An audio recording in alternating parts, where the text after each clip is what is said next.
So 1 and 2 is the same thing but in different forms.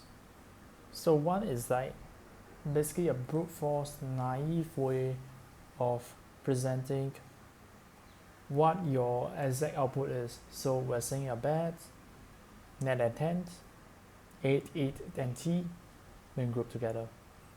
So how can we translate that into like computer terms? And that's where we need from number 2 a hash map.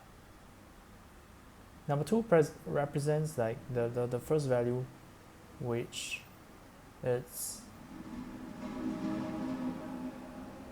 the alphabets that are involved. So we're saying that E is involved, A is involved, T is involved, say for example, right? And so let's term this as A and term this as B, right? So for B, what B has is the actual elements that's in it. So by saying this it obviously comes from the input, is actually the raw input that we're actually inputting in. We have the T, and obviously we have the 8, right?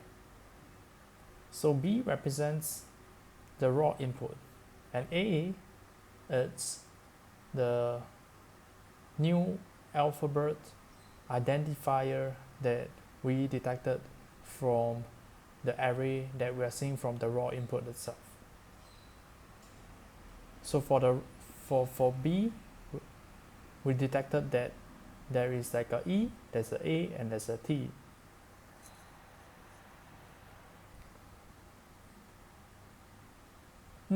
And not only that we are actually identifying what alphabets are involved, we are also counting for each of these alphabets that's involved. How many are there? So there's 1 of E, 1 of A, 1 of T.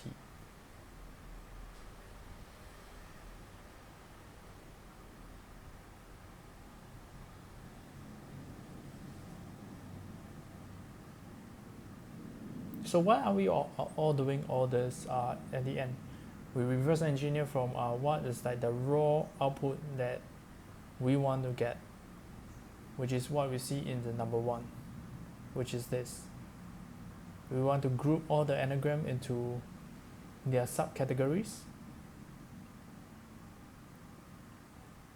and each of the subcategories are anagrams. 8 and 8 is an anagram, net and 10 is an anagram. And that's why we return to 2.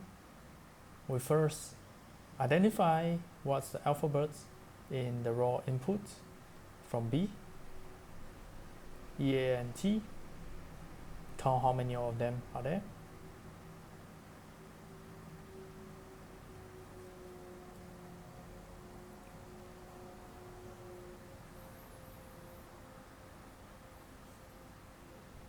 and then rinse and repeat from what discussed before.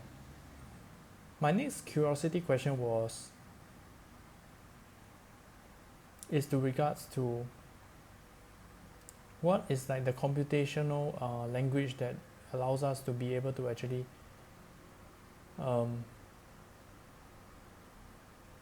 calculate what is, maybe say, the alphabet that's involved in it. How do you then count each of the alphabet that's in it? And what my suspicion is telling me is it got to do with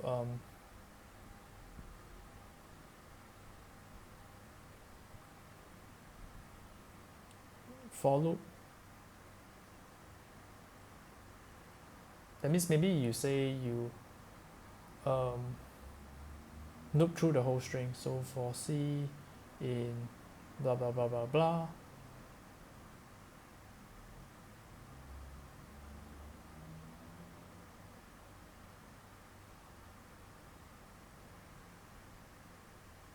then you do a count plus 1.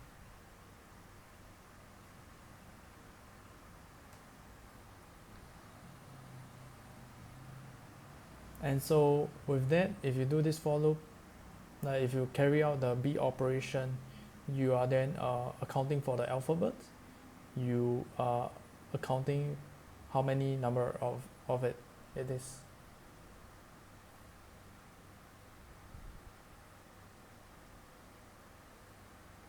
And so back to the thing, I feel that A is easily solved, and B, I just feel that you are just basically inserting the raw input from coming from here. You're just storing it.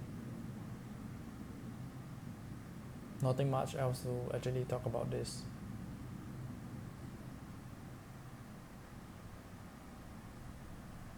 And now my next curiosity then lies within that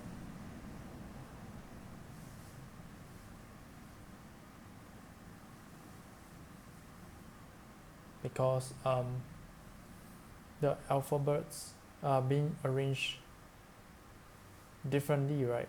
So for here it's like E, A, and then T, E, A, and T, but maybe this alphabet, the raw input, it's arranged as T, E, A.